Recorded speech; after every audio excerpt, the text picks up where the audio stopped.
Welcome back to the Sweet Tea series. My name is Ariana Silva. Today we have a returning guest. She's going to give us an update on campus life at UT, and we're also going to talk about what life is going to look like after college and a whole host of issues on what's impacting college students today, particularly DEI. She did such a phenomenal job last time she was here, so I'm glad to have you back on the show. Jordan Leighty, welcome. Thank you. Do you want to start the episode with a little cheers so you get a taste of the sweet tea? Let's go. So welcome back. Jordan, just to give everyone a refresher, you're graduating from UT in just a few weeks now. Yes, Last time I you were am. still, I think, was it the beginning of your senior year whenever you were first on? That is so amazing that you got me just the beginning and now just Right at the end? finishing it off. Yep, so you're finishing your degree in advertising, minor in Spanish, and you're also the co-chair of the Young Conservatives of Texas, and I'm sure you're still on the team for the Texas Horn, which is a news Yes. publication. How have those organizations gone throughout the year? It's been very good. Me and the other co-chair are currently kind of deciding who to pass the torch on to. It's very exciting stuff. I can't wait to go to convention. It's coming up very soon. Right. And who your biggest speaker is going to be? Greg Abbott's going to be there, right? Yes, he's going to be there as a keynote speaker. And I think that they're still selling tickets if people are interested in going to that event. So if you haven't gotten a ticket yet, please do so. You'll see me there. So be fun. Awesome. And the other thing about Jordan now that's different is you're now interning at the Texas Public Policy Yes, Foundation. I How's your am. internship gone? It is going amazing. I am the communications intern, and it has been an amazing journey. My skills have expanded so much since I've been here. I am very, very grateful. Everyone I met here, amazing. I love TPPF, and I'm not just saying that because you have me on your show, but it's truly been an amazing time. So just a few weeks ago, the Texas Public Policy Foundation also had our annual summit called the Texas Policy Summit. And you were actually on one of the panels that was called Skipping School, Gen Z is Rethinking the Value of Going to College. So that's kind of what I want to be able to touch on today, a little bit of what you talked about. So let's talk about what you were talking about with the panel. There's more students now who are in high school and considering not going to college because they don't know if it's as valuable as it used to be. So let's just start out with like the value question. Do you still think that there's value in higher education that people should be considering? It's slowly diminishing, right? As I'm searching for jobs, it's a lot harder than I thought it was going to be. And you can see on LinkedIn and Indeed, it'll actually tell you like how many people have applied, and it's really discouraging when I look and it's only been a day and it says 100 plus applicants. I just get so disheartened and I'm like, should I even apply to this one yet? So once I get a job through my degree, know how worth it was, I'll know how worth it is. Yes, so to be continued, but so far I feel like I should have gotten maybe more certifications throughout my college career, which is crazy because you feel like all my classes should have probably prepared me enough for that. Right. I feel like that is an interesting thing. You're taking a four-year degree in a field, and then I feel like there's so much on-the-job training that still happens and I feel like there's Yes. gaps in that could have been learned at the university level. So are there things that you've learned in your internship that you think could have been integrated into the classroom sooner? Oh, absolutely. Almost everything. I mean, So like what are the kinds of things that you do now that could have been in the classroom? So now for internship, I do some email marketing, I do some web page design, and both those things never touched on. I never even, as far as saw it on any syllabi when registering for classes. But that is seriously useful information that as an advertising major, companies are looking for those types of things. Right, and that's like a skill set that would if you already had it, would be something that you'd be able to look for, I guess, different types of jobs. So, Exactly. I feel like those are the kinds of things that even like in the film degree where there were certain things where I'm like, this should have been integrated into the classroom assignments. These are the things that I should have been turning in for grades. So you said like email marketing. Are there any other things that you feel like should have been integrated into your degree plan? I think more with graphic design. I know you can't really teach that sort of thing. It's more of just go do this on your own. But I think that would have been a lot of help applying to jobs because once again, that's something that companies are looking for a lot of the times. And I only have experience with that because I tend to do a lot of that for organizations like the Texas Horn and YCT. Right, so- you've had to independently learn that. Exactly. But if they had maybe a little module in some course during my time, that would be very useful. So what do you think, because we're talking a little bit about what I guess the downsides are to some of these degree programs that don't have as much, I guess, real world application built into the syllabi. Are there any things that colleges are still doing well that make it worth it for you so far? Oh, absolutely. I mean, UT's great about it. They have so many organizations you can join. I would love to know the exact number, but there have to be hundreds of them. So you'll definitely have no problem making friends. I know a lot of people just coming in, transfers and freshmen do tell me, like, how do I make friends? And I'm like, just join organizations. That truly is the way that you're going to connect with people the quickest. Right. So let's, I guess the networking side of it then is what the organizations bring to it. So Absolutely. I guess how has Young Conservatives of Texas been an organization that's given you, I guess, access to a network that you wouldn't otherwise have? Oh, absolutely. I mean, academically, you can make great peers, but also professionally, I think YCT has given me probably more than half the internships I currently have right now, including this one, of course. It's been a great plug for the Capitol as well. If anybody wants to become a legislative intern, we do have connections, and if that's something that interests you, I mean, we can definitely get you in there as even a freshman. And how has that, I guess, expanded to jobs after college for people? Absolutely. I mean, there's been a number, I want to say probably greater than 5 of people that I know right now that are currently working full time over there at the Capitol. So that's Right. And pretty there are ones that cool. you went to college with. Correct. So Hmm. it's really cool because they are my age. I knew them as a friend, and now they're already working. Didn't have this panic that I currently have about, oh, I wonder what my next job's going to be. They had a direct pipeline intern and then full time job over there, and they seem to really enjoy it too.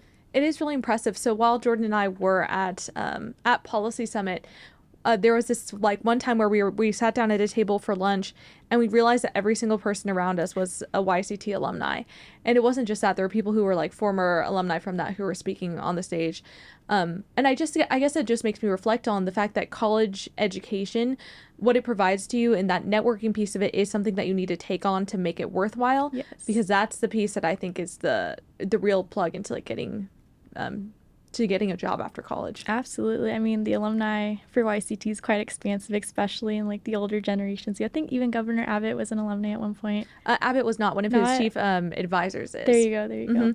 And I think there's a few people who are like, I'm trying to remember if it was Rand Paul who was one I from believe Baylor. so. Hmm. Yes, it's So pretty crazy. yeah, so it does expand Hmm. even to the national level. So I think I guess that's one part of that's a good thing about the college education. Are there other things that would make going to college still worthwhile, in Oh, your opinion? absolutely. I mean, I think it definitely produces a well-rounded student. I mean, I could speak for UT, of course, but they will kind of give you a well-rounded education. You have to get your fine arts or I think it was music, fine arts or music Right, or even in class. advertising, like is that one a Bachelor of Science or Bachelor of Arts? I believe it's science, Right. yes. So we still had to take on those extra courses Oh, and stuff as absolutely. And well. they require an internship, which also helps. That was probably the most useful course I took was that internship course because they were telling me how to negotiate a job salary and really useful stuff. So I was like, oh, finally, the good stuff that I've been waiting for. But they will make sure that you are very knowledgeable about a variety of things. How much that knowledge kind of works well with your job later on, I'm not too sure yet, but who knows? Maybe someone will ask me one day about Western music and Gregorian chants. So you never know. I guess we'll find out. Absolutely. So I guess those are the good and bad side to the actual education component. Last time that we were on, though, we were talking about DEI, diversity, equity, inclusion in college campuses. So do you have any news stories about woke stuff that's happened at UT? Absolutely, of course I do. Let's see. I have this one class in particular, and even though we know that, DEI isn't supposed to be really in colleges, they still find workarounds. One of my professors actually, it was in the curriculum to kind of find ways to implement DEI into the workplace. And there was no question about, oh, do you even think that DEI should be in the workplace? It was like, how do we get it into the workplace? Everyone had to What was the work on class this. called? Behavioral science and business. Yeah, I guess that is how do we influence people's behavior in business? Exactly, exactly. There Yikes. was no question. This is also the same professor that said that socialism, quote, isn't actually that bad. And that was a very interesting class for sure. So what were the methods that they were encouraging for getting DEI into, into the workforce? Oh gosh, without getting too much into like the business science lingo, it was top down, right? So get the managers first, get them on board, and then that attitude will kind of trickle down to the employees. And that was probably the most important thing there. And I guess the idea of, because there are people who are in a college education, is that these people leaving these classes are going to be the ones entering into management positions earlier on. Exactly. Wow, so they're building a pipeline from the university into businesses. And it's interesting because I feel like we know that's happening, but it's crazy to hear that it's a very intentional thing that's being brought excuse me, into the curriculum as well. Yes. And the scariest thing was that there was no deviance in opinion. It was DEI is good. Everyone agrees, you know. And if I were to even kind of break that mold and step out and say, you know what, I don't really know if DEI should be something enforced in the workplace, I would have absolutely been like judged by all my peers. Right. And I don't know. I don't know to the extent my professor and the TA would judge me, but I'm sure they would be like, why did she do that, you know? Yeah, but it is interesting how, so that's still somewhat happening in the classroom. Yes. But we have seen a little bit of a change in DEI in terms of what the university itself is doing. So this is, I guess you consider it good news.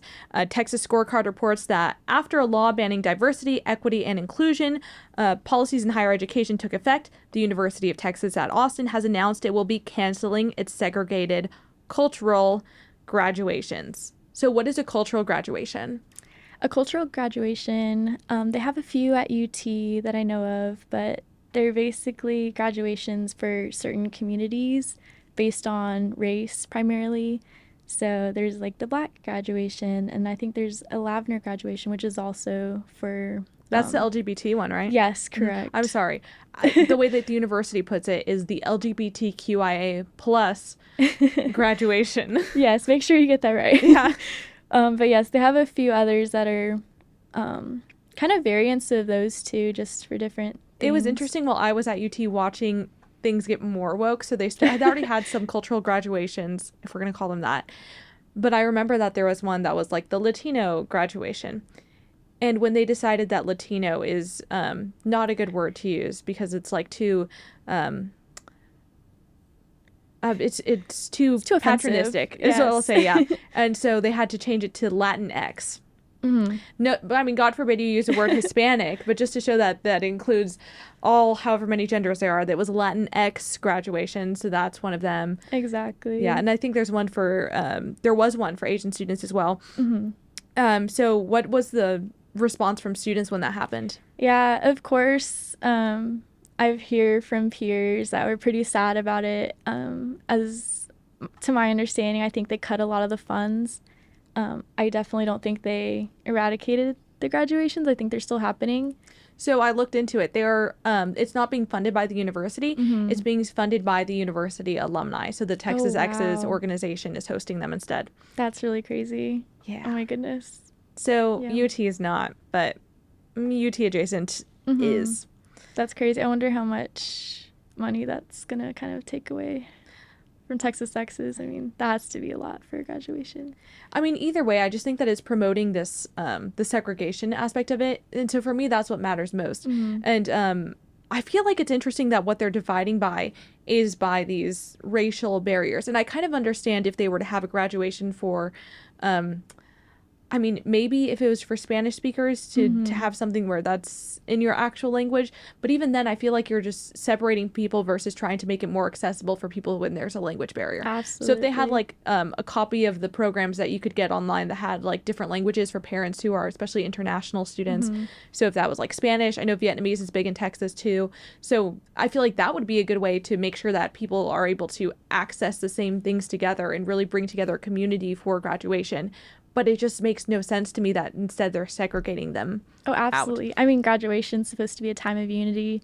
And with the separate graduations, I mean, you're definitely not achieving that in any way. Right. And another thing that I'm glad that we talked before the show today, because you just recently got an email from the president of the university. Do you want to talk about a little bit what was in that email? Yeah, so about a week ago, I'd say all the students got this email, and it was from the president, and he basically addressed, I believe the title of the email was Organizational Changes, which to me is kind of a funny way of saying, like, no more DEI, you know. But that was essentially what the email was about, you know, how UT is going to go forward.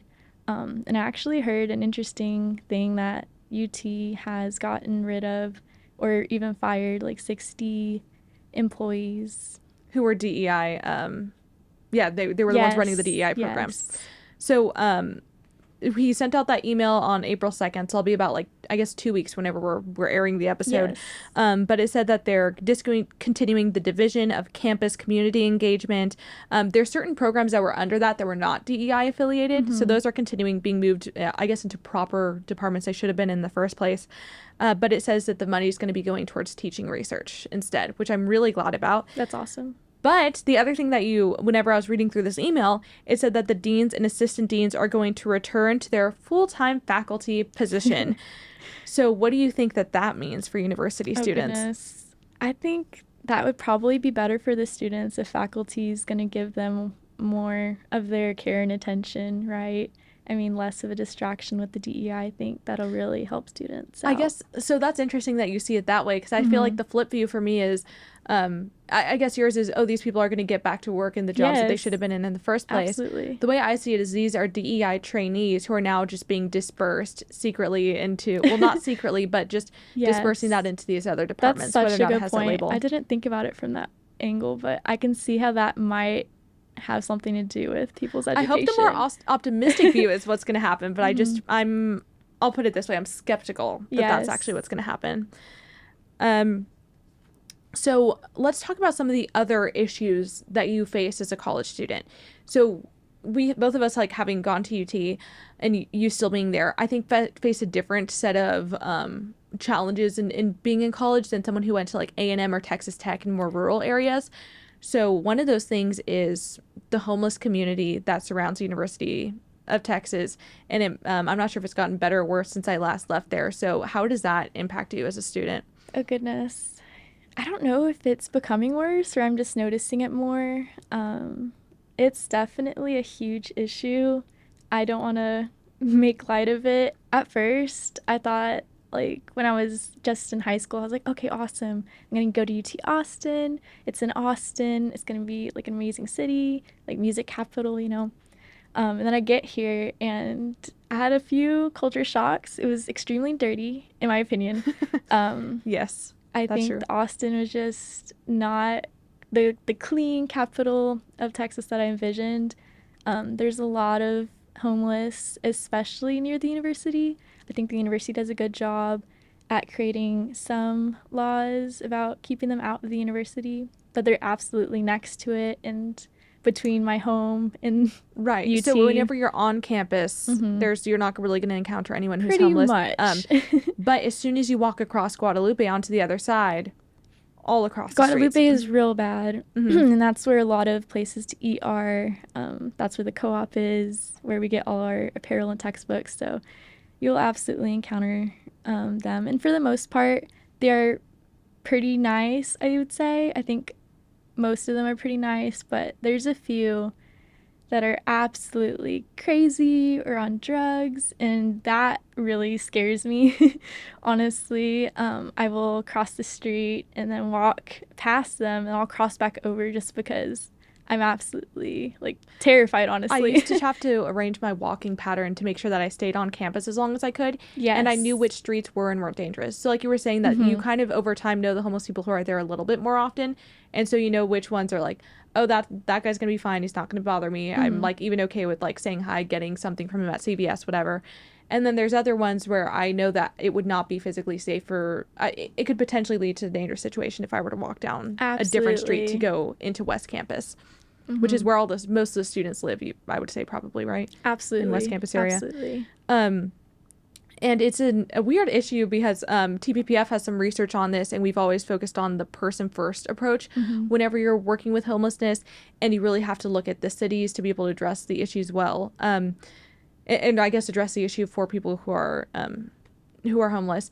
But what kind of environment does that create for you as a student, being around so much of that? Oh, it's absolutely unsafe. And nowadays, I do normalize it, and I'm like, oh well, some guys like urinating on a building next to me while I walk by. That's fine. That's normal.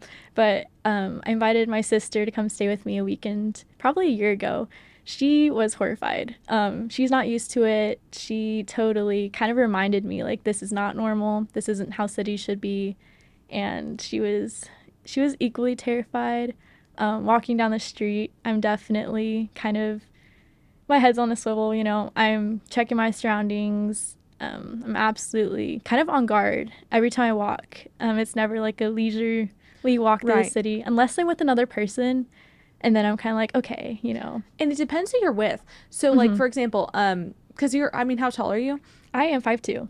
Okay, so you're like my one of my roommates who you also, or my former roommates who you knew, she's 4'11", and I Yes. noticed whenever she and I would walk together, all of a sudden guys who normally wouldn't be approaching me and saying stuff were like yelling kind of either vulgar, explicit things Hmm. at us, like sexually charged kind of language at us, or trying to interact with us more in a less Yes. friendly way.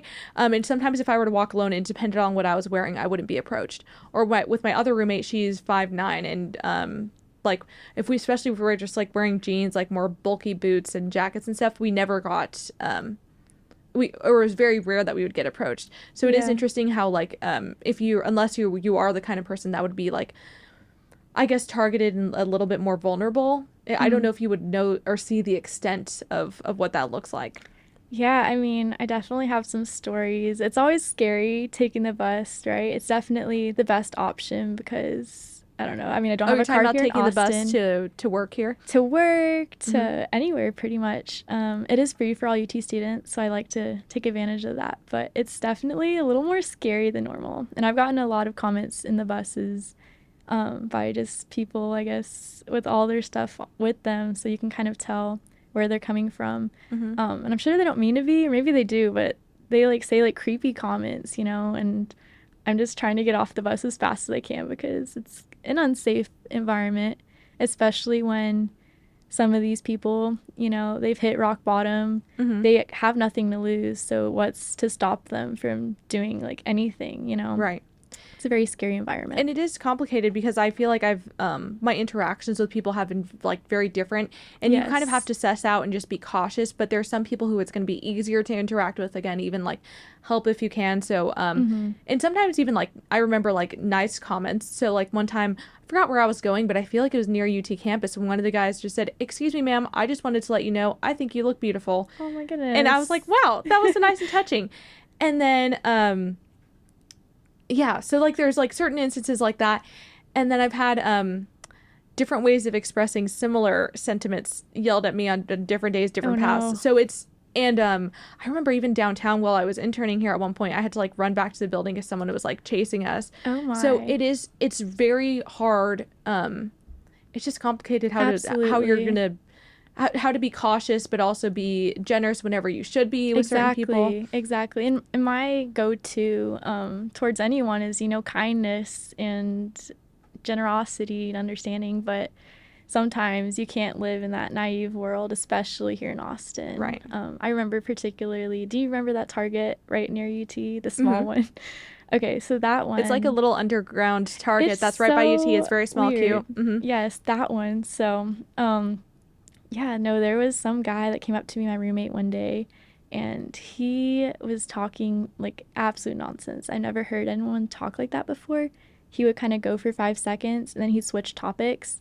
But the stuff he was saying was about like the wildest conspiracies and just aliens, even just wild, wild things. And he had like vomit on his beard and he had like blue ink stains like all over his clothes. Like, I'm assuming from one of the things that kind of like open whenever you try to take them off, on clothes, like the little Hmm. tags. So that was freaky. And me and my roommate are terrified, and we don't want to upset him, right? Right. Because we don't know what he's on or what he's dealing with. So we're just talking to him for a good like 10 minutes. just scared to walk away because we thought he'd get angry. Right. So that was one of the scariest times. And of course, there's others. I mean, there's always yelling sometimes on the streets, but sometimes that kind of escalates. I remember right near my apartment, at the bus stop, there was a lot of commotion going on. I could hear screaming from my apartment. And of course, I kind of look out and see what's happening. And there's a guy, he's just yelling at the bus driver. And it's just a very unsafe environment. Everyone's kind of like on high alert looking at it. And eventually, the cops did come. The police came, and I'm not really sure what happened next, if he went to jail or anything like that. But that was really scary because it was so near my home. And I was like, oh, home's safe. But at that moment, I was like, that's kind of terrifying. Right. And it is difficult, especially the fact that this is happening around a college campus where there's a lot of like younger women who are in a position where they're probably not using their cars at night. It's you walk to and from that, and you're having to cross. Yes. Yeah, you're having to cross that. So I guess my hope is just that the that local cities, especially like Austin, try to take up measures to interact with and try to I guess provide help to these people and make our community safer. So moving on from this issue, just talking about other things that are impacting college students today, how is inflation impacting your life? Inflation, at first, I would hear about it, and I was like, in my own little world, I was very naive. I was like, I don't feel it yet. But now, I absolutely do, especially with groceries. As a college student who tries to be financially aware of where their money's going, I started budgeting recently. And to see exactly how it's kind of changed over the course of months, it's been kind of disheartening, especially the weirdest things, like ice cream is super expensive. How much were you saying a Bluebell half gallon is now? Yes, a Bluebell half gallon is $8, and that's at H-E-B. So I trust H-E-B with my whole heart, but that's really expensive. Going on then. Yeah. Oh, absolutely. That's really expensive for ice cream, and I'm like, maybe I don't need ice cream. So there's that, and of course, I don't know if you remember the whole like spike in egg prices. So I don't eat eggs because I have an egg sensitivity. Oh, Fun no, fact about I didn't know about that. But for everyone who eats eggs, that was hard on them. Oh my God, I have so many follow-up questions. But after the show, that's wild. But yeah, no, I definitely felt that. I don't even think I bought eggs. I was like, this is absurd. I don't think that was because of inflation. I think it was because of something else. And then like lunch meat prices, I feel like was one that I felt. Yes, that is something I do eat a lot of sandwiches, and that was really like kind of hard hitting whenever I would look in the app at the old price, and then I saw that it was visibly different in stores, and I was like, oh no, it's rising. So that was something I did notice. I feel like I had to change my fruit buying habits. So now every time I go to the grocery store, instead of like thinking ahead of time what it is that I'd want to eat, I go and I look like, okay, what would be like the least expensive fruit this week? Because if they're having sales and stuff like that. Absolutely. So I feel like I have to be a more conscious shopper, more so than I used to be. Absolutely. That, and maybe you don't need like the name brand Jif peanut butter. Maybe like off-brand is fine. See, this is why it's Texas shields you from some things, because you have the H-E-B branded H-E-B stuff. brand is amazing. I honestly would buy Central that Market instead. Brand, love it. Normally, so yeah, no, thank God for H-E-B. Honestly, I feel like it is actually putting a barrier between us and the effects of inflation. So as you're thinking about budgeting, you're going to be graduating in like what, 6 weeks, less than that now? Oh gosh, something like that. Definitely less. So we're looking at what's coming ahead with post-graduation.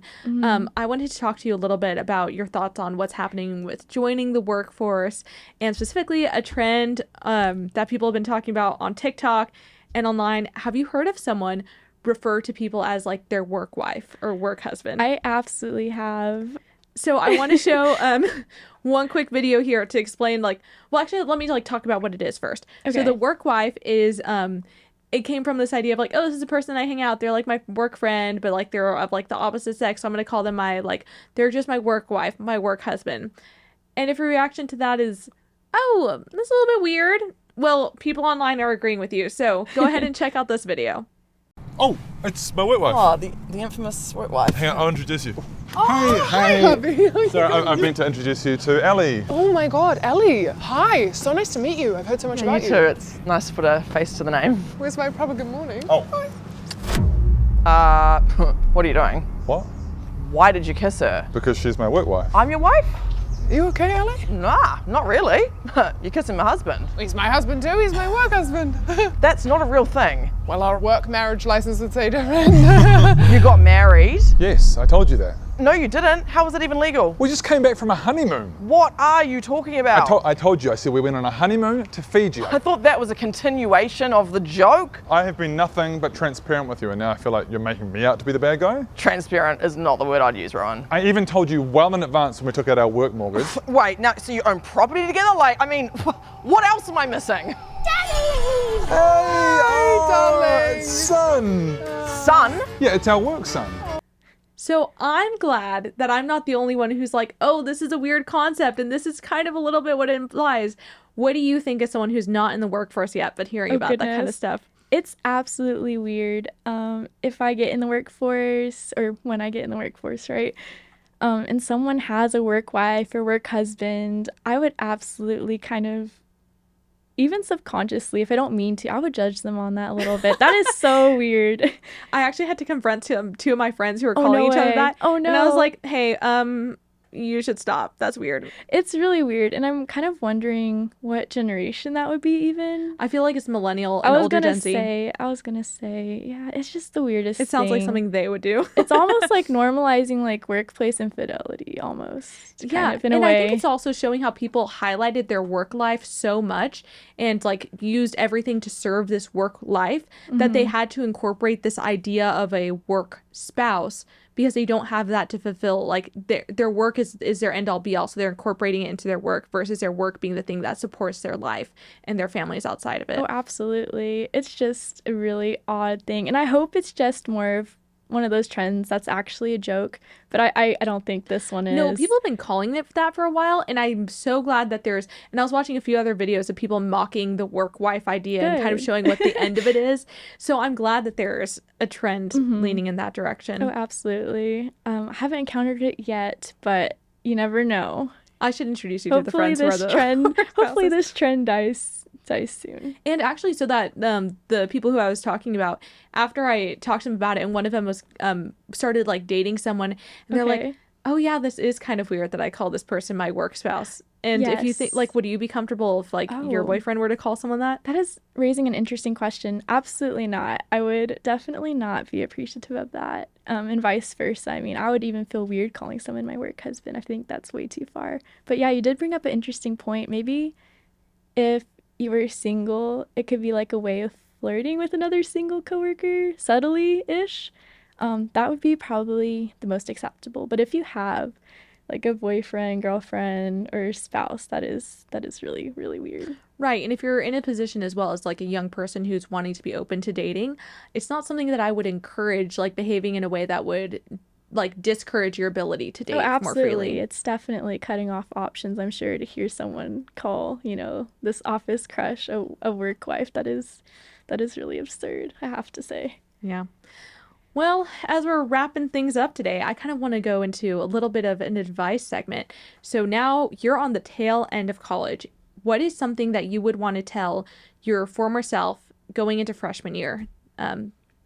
If you could go travel in time. Absolutely. What a time. Freshman year. I do look back at my freshman year self, and I honestly cringe. It is. Well, I do need to pay you It the is compliment crazy. of, I didn't think you were cringy your freshman year. Oh, no. But I, That's even worse. no, I just authentically think that you've grown. It's so fun being able to like watch the people Oh, who are younger than you grew absolutely. up into these different people. And especially, I think it had been like a year between me reconnecting with you. So it was really impressive to see Oh, that's you good become to this, hear. this woman who's ready for the workforce That's and awesome. ready to move And out of college. I'm sure in 3 years I'll look back at this time and be like, "Ooh, I wonder why I was doing that." So what piece of advice could you give your former self that would have helped you? Oh, goodness. Absolutely. Just be yourself. It sounds so cliche, but at the time I wasn't. So that's absolutely what I would tell myself and any other freshmen that are in the same boat. I would be much more outspoken on my views, even though it does come with a little bit of some backlash and friend loss. But you do end up finding those true friends, and not only will they think exactly like you, they'll actually kind of differ in opinions and views, but they'll be okay with you having different views, and that's most important. Would you be open to me giving you advice now that I would give myself for leaving college? Oh, please do. So this is something, well, first of all, let's integrate it into what I would give myself advice for if I was in college. If I could go and talk to my former self in college, I would say, don't be afraid to join organizations that are career focused. And part of that was I was so scared that like if I was joining these film things, I wouldn't know as much about it as other people did, because some people had all this experience from like actually having equipment and stuff like that and using it for so many years. And I was scared to join it and learn from these organizations, but that would have been the time to do so. And I was so scared of being judged. So I think I would have just told myself, no one's going to judge you for that. Be just very honest with what you don't know, and find those groups of people and say, hey, I don't know how to do this, but I want to join and learn. And I just wish I wasn't as scared of the fact that I didn't know things. And then how that relates to you right now. You know how you were talking about you're looking at these jobs and you're questioning whether or not you should apply for them? Oh, yes. That's where I would say don't be scared and just apply. And I feel like women will fall into this trap often of, I think we're more likely to have imposter syndrome, or there are studies that show that women are less likely to apply for jobs if they don't meet all the qualifications. And I think that it is important for us to recognize like, oh, this is a part of myself that's holding me back. So maybe I do just need to acknowledge that I'm going to be risk adverse. That can be a good thing in many ways. It helps me be cautious and look out for myself. But now that I've acknowledged that, I've assessed this risk, I need to move forward. Absolutely. So apply for them. Okay. Yeah. We'll do. And you know what? That kind of made me think about, while we were on the lines of joining stuff earlier, I think I should have absolutely joined maybe like a Christian organization earlier, because I found it my senior year, and I wish I found it my freshman year and did all of that way sooner. Was there like a community that it provided that was different? Yes. I mean, now I have a weekly Bible study I get to attend, and I'm really growing with these girls, and I'm like, oh no, like I should have done this so much sooner. So it's been amazing. Yeah. So do things early on. Yes. And if you don't do it early on, do it as soon as you can, even if it's senior Absolutely. year. Yeah. Well, Jordan, I'm so glad that we got to catch up again, that you got to be on the show. We're going to leave links in the description to watch your entire panel that you were on, and then a video about the homelessness crisis and just ways that cities are deciding to address that. So again, thank you so much for being on the show and getting to talk to me Thank you so again. much. And to everyone at home, I hope you have a wonderful Friday.